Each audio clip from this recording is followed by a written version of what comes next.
तेनालीराम की मनपसंद मिठाई।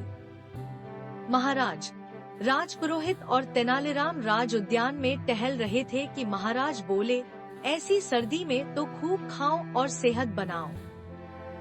वैसे भी इस बार तो कड़के की ठंड पड़ रही है, ऐसे में तो मिठाई खाने का मजा ही कुछ और है।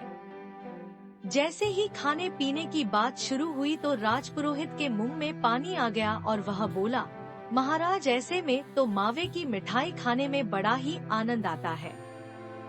सर्दियों की सबसे बढ़िया मिठाई कौन सी है?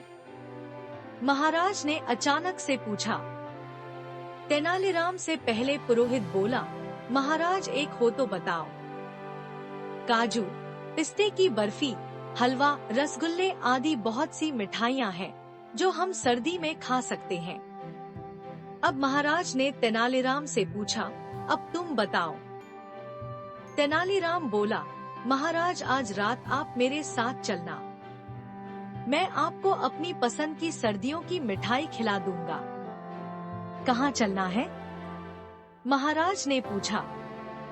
महाराज, दरअसल मेरी पसंद की मिठाई यहाँ मिलती नहीं है, इसीलिए आपको मेरे साथ चलना होगा।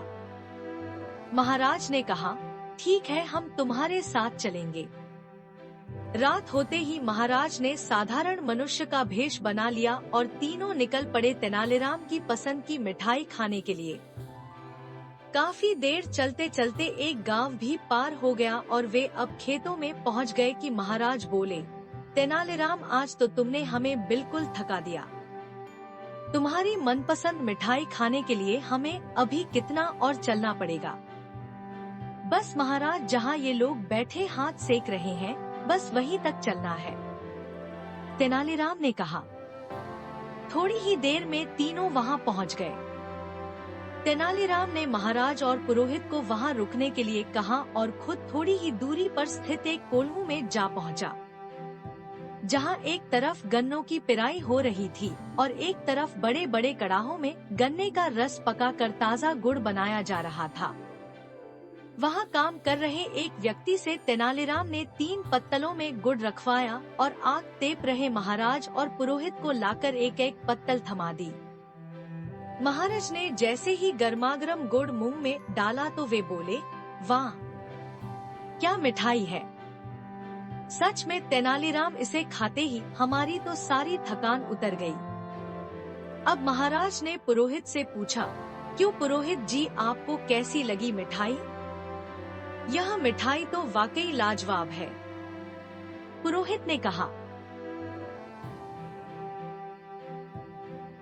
तभी दोनों ने एक साथ पूछा, पर यह है कौन सी मिठाई तेनालीराम, अब तो बता दो। महाराज, ये गुड़ है। गर्मागर्म गुड़ किसी मिठाई से कम थोड़ी होता है, तेनालीराम ने कहा। दोनों आश्चर्यचकित होकर बोले, क्या ये गुड़ है? जी महाराज, तेनालीराम ने उत्तर दिया। सच में तेनालीराम, ये किसी मिठाई से कम नहीं है। महाराज ने तेनालीराम की पीठ थपथपाते हुआ कहा।